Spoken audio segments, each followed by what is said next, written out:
ಉಡುಪಿ ನಗರದಲ್ಲಿ ರಸ್ತೆಯ ಅವ್ಯವಸ್ಥೆ ಹೇಳತಿರದಾಗಿದೆ.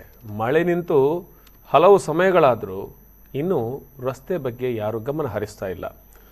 ಅದರಲ್ಲೂ ನಗರ ಭಾಗದಿಂದ ಒಳಭಾಗದಲ್ಲಿರುವಂಥ, ನಗರ ಬಿಟ್ಟು ಸ್ವಲ್ಪ ಒಳಭಾಗದಲ್ಲಿರುವಂಥ ರಸ್ತೆಗಳ ಅವಸ್ಥೆ ನಿಜವಾಗ್ಲೂ ದುರವಸ್ಥೆ ಆಗಿದೆ. ನಾವೀಗ ನೋಡ್ತಾ ಇದ್ವಿ, ಈ ಒಂದು ದೃಶ್ಯಾವಳಿಗಳನ್ನು ನೀವು ನೋಡ್ತಾ ಇದ್ರಿ, ಯಾವ ರೀತಿ ರಸ್ತೆ ಇದೆ.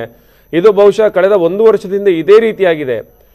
ಬೀಡಿನಗುಡ್ಡೆಯಿಂದ ಶಾರದಾ ಮಂಟಪಕ್ಕೆ ಹೋಗುವಂಥ ರಸ್ತೆಯಲ್ಲಿ ಅದೆಷ್ಟು ದೊಡ್ಡ ಹೊಂಡಗಳಿವೆ ಅಂದರೆ ಇತ್ತೀಚೆಗೆ ಯಾರೋ ಅದರ ಮೇಲೆ ಕಲ್ಲುಗಳಿಟ್ಟು ಗಿಡಗಳನ್ನು ನೆಟ್ಟಿದ್ರು. ಆ ರೀತಿಯಾದಂಥ ಪರಿಸ್ಥಿತಿ ಇತ್ತು. ಆದರೂ ಅದರ ಬಗ್ಗೆ ಯಾರು ಗಮನನೇ ಹರಿಸ್ತಾ ಇಲ್ಲ.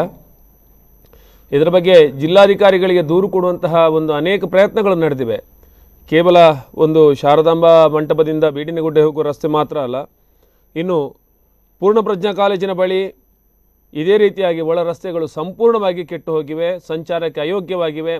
ಮುಖ್ಯವಾಗಿ ಹೇಳಬೇಕಾದ್ದು ಶಾರದಾ ಮಂಟಪದಿಂದ ಬೀಡಿನಗುಡ್ಡೆಗೆ ಬರುವಂಥ ರಸ್ತೆ, ಅದರ ಬಗ್ಗೆ ಯಾರೂ ಗಮನನೇ ಹರಿಸ್ತಾ ಇಲ್ಲ. ಹೇಳೋರಿಲ್ಲ ಕೇಳೋರಿಲ್ಲ ಅಂತಾಗಿದೆ. ನಗರಸಭೆಯನ್ನು ಪ್ರಶ್ನಿಸಿದರೆ ಮಳೆ ಅಂತಾರೆ. ಮಳೆ ನಿಂತು ಇಷ್ಟು ಸಮಯ ಆದರೂ ಅದ್ರ ಬಗ್ಗೆ ಯಾವುದೇ ಗೋಜಿಗೆ ಹೋಗಿಲ್ಲ.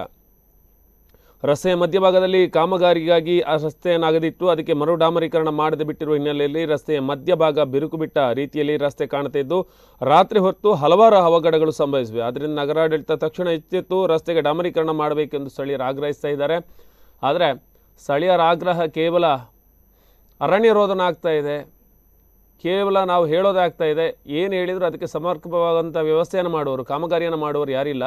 ಯಾವುದೋ ಕಾರಣಕ್ಕೆ ಪರ್ಮಿಷನ್ ಅಂತ ತಗೊಂಡು ರಸ್ತೆಯನ್ನು ಅಗ್ದಿಟ್ಟಿರ್ತಾರೆ, ಆಮೇಲೆ ಅದನ್ನು ಮುಚ್ಚೋ ಗೋಜಿಗೆ ಹೋಗೋದಿಲ್ಲ ಅಂತ ಪರಿಸ್ಥಿತಿ ಈ ಒಂದು ರಸ್ತೆಯಲ್ಲಾಗಿದೆ.